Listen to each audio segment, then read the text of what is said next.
Hello all, I'm Nathan, and that's my good pal Big Head over there. Just off camera again.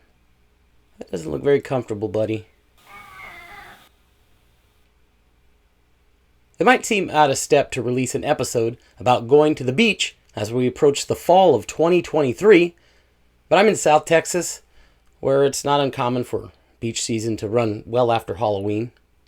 Now, I know some creators like their content to be timeless, so they don't discuss the specifics of the day they're recording, like I just did now. But there's a reason for it. Thanks to the El Nino weather, and probably some other stuff, the summer of 2023 went down as one of the hottest ever on planet Earth. And it's being predicted that 2024 might be even warmer. So if it's going to be beach season for the foreseeable future, I think today, whenever today is for you, is a perfect day to head down to the beach. Blood Beach.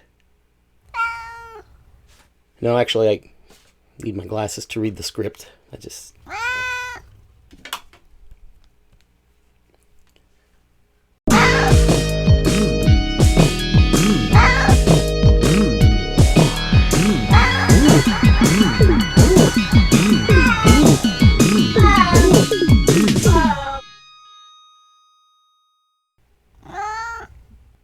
Yep, Blood Beach. I know there's a lot of different beach-themed horror films we could have covered, but I chose Blood Beach because I have a bit of an incidental history with it. You might even say that I used to have a grudge against it. No, I'm not mad at the movie. I mean, not anymore. In fact, I like it quite a bit now that I've actually seen it, but it took some time for that to happen. Well, one evening, back when I was a wee preschooler, I caught wind of my older brother's plans to go down to the Mission Drive-In to take in a movie. It was a horror movie, or I assumed at least, because the movie was called Blood Beach. Now, Blood Beach was released to some film festival in 1980, but it was officially released in 1981 and then re-released again in theaters in 1982. So this would have been 1982. Yeah, that's right, buddy. Punk and new wave as far as the eye could see. And my brothers were the coolest new wavers and punks that I knew, so I wanted to be wherever they were, of course. Now, they were all going to pile in the car of a family friend, a fella named FM, one of the nicest people you've ever met. May he rest in peace. Now, FM was an especially hip punker, so much so that he showed up that night wearing an outfit that included an eye patch, worn in earnest. That's not an easy outfit to pull off, but he's cool like that, so he could. Man, I wanted to be part of that night. When I heard my brother was going, I was pretty stoked because Jay, who was only a few years older than me, was a little guy. So I thought, surely I too would be piling into that car and experiencing Blood Beach under the stars there at Mission Drive-In Theater. But when the time came for my brothers to get ready, I was informed of the bad news. I wouldn't be part of the group that night. They were nice about it, but it didn't matter how nice they were. I felt slighted. Well, 4.5. And yeah, I felt slighted. Well, I cried about it, which is the 4-year-old version of feeling slighted. Of course, as I got older, I understood why I couldn't go, and it had nothing to do with the fact that Blood Beach might have, well, blood, and probably a fair amount of, yeah, up tops. Because, we're at the beach. It's the 80s, and it's a horror movie. Gratuitous nudity was par for the course. But no, that's not why little me wasn't going to be part of this night. I wasn't invited because you can't talk to girls at the drive-in snack bar with your chubby little 4-year-old brother holding onto your belt loop. I get it. All is forgiven. And now, after 40 years of avoiding Blood Beach, out of spite, I thought it was about time to find out just how much blood and up tops I've been missing out on. Turns out, not that much blood and only 1.5 up tops. No, it's not. Downtown's not that I remember, no. But Blood Beach, still a great movie. Now, it would be easy to toss Blood Beach onto the pile of films known as environmental horror, or eco-horror as I see it more often these days. Like all subgenres, eco-horror is subject to many different opinions, but taking the broadest road there, it's essentially a horror film where the bad things that happen can be blamed on Mother Nature. Sometimes nature strikes back at humans because they've mucked things up and thrown off the natural balance of things. Most of the time, that mucking up of things comes in the form of some kind of pollution. Other times, Mother Nature has just had enough and it's go time with humanity. Okay, well, yeah, some examples would be Day of the Animals, wild beasts, frogs, the birds, really anything where animals start acting violent or erratic and maybe they gather in hordes to run amok. Let's see, well, a lot of times pollution or toxic waste results in a monster that then wreaks havoc on behalf of Mother Nature. So that would be stuff like Godzilla or the Octoman. One of our favorites, the spawn of the Slithis.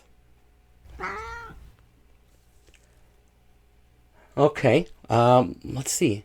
A lot of times science is punished for meddling in God's realm and nature goes ballistic after being altered in some way.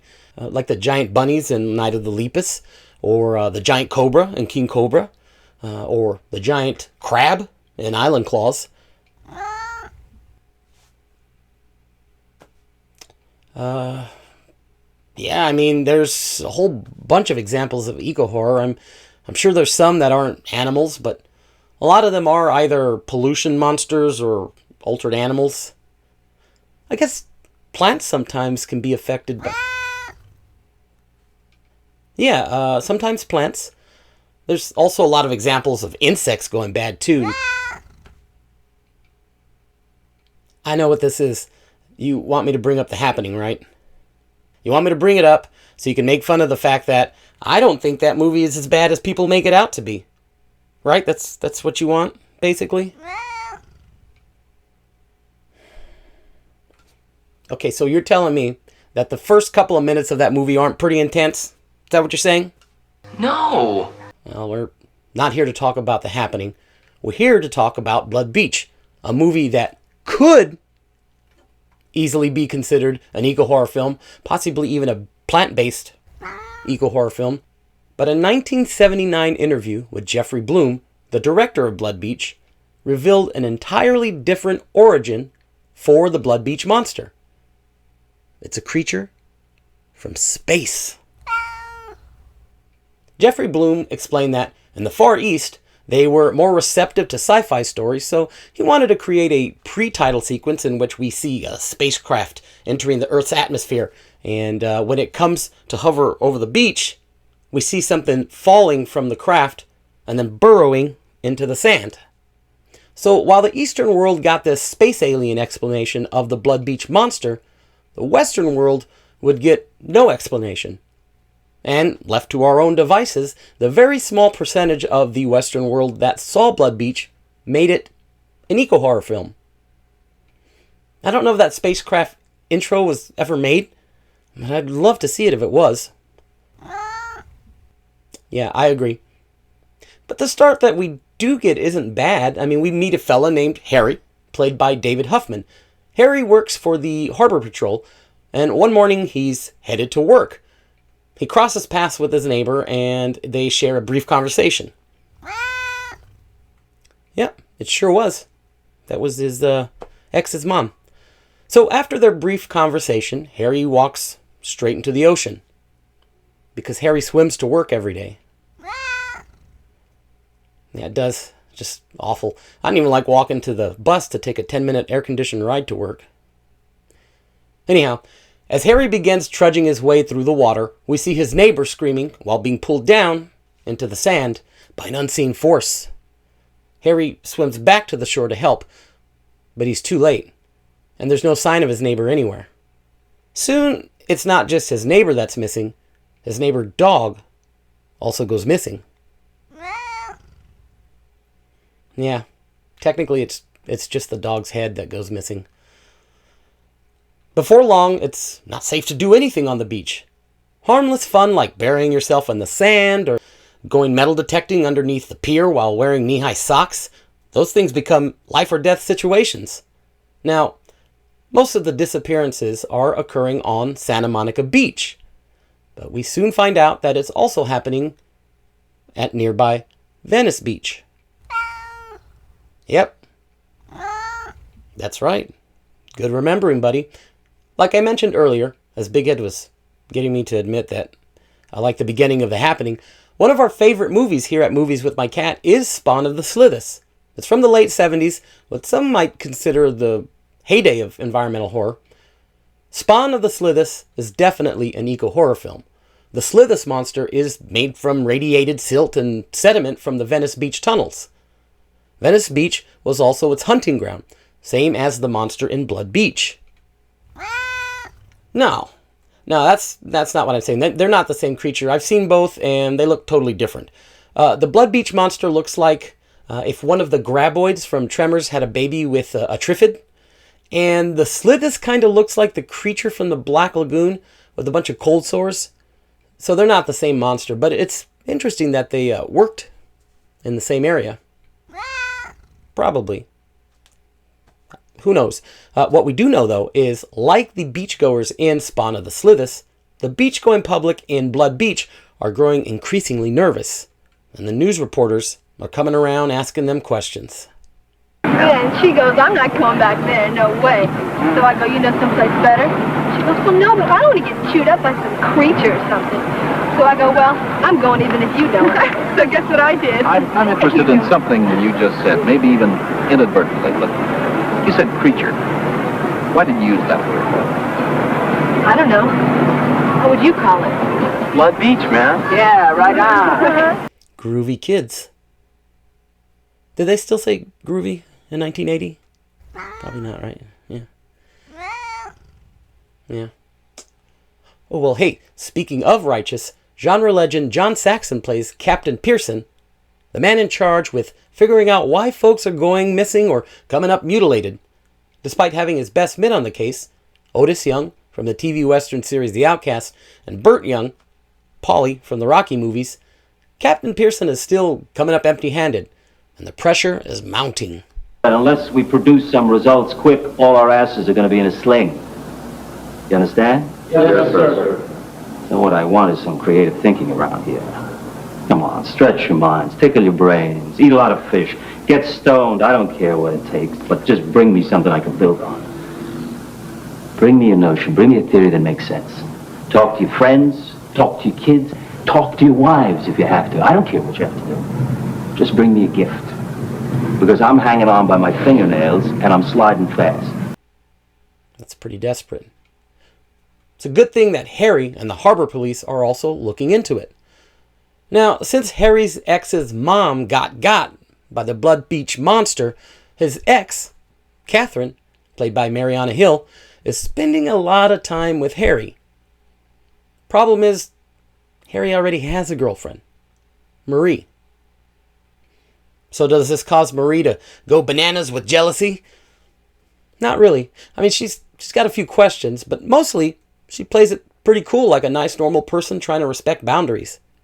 She even agrees to go out to dinner with Harry that night. But any potential tension that we might have gotten out of this situation is taken care of pretty quickly after the Blood Beach monster takes Marie out for dinner instead. Takes her out for dinner instead. He eats her. The Blood Beach monster ate Marie. Yeah. But for all the evil the creature does, it also manages to do some good. In one scene, we see the monster take the peen right off of a would-be bad guy. No, the creature didn't eat it. He just removed it. Remember those kids found it the next day? We found it! We found it! We found the guy's wiener! No! Come over here, those low-life kids. See? How would they have found it if the creature ate it? Told you, big head. That was a hot dog wiener? I remember it being the guy's pud. Are you sure? Are you sure it wasn't?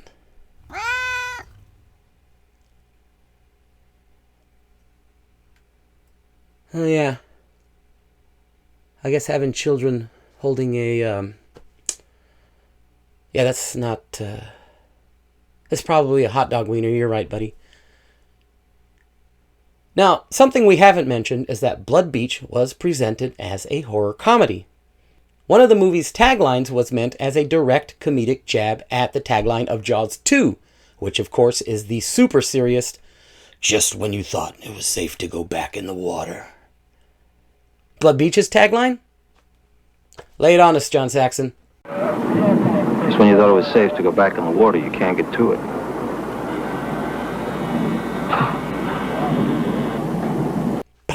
See what they did there? Just when you thought it was safe to go back in the water, you can't get to it. On account of the Blood Beach monster is there and on the sandy parts, and they you can't get to it because he'll it's okay. It doesn't need to be hilarious. Despite only scoring a 13% on Rotten Tomatoes, and most people saying it's too slow or too talky, Big Ed and I think it's a fun movie that doesn't ask a whole lot of its audience. In fact, the only issue Big Ed and I have with Blood Beach is this quick scene where a house cat makes this sound.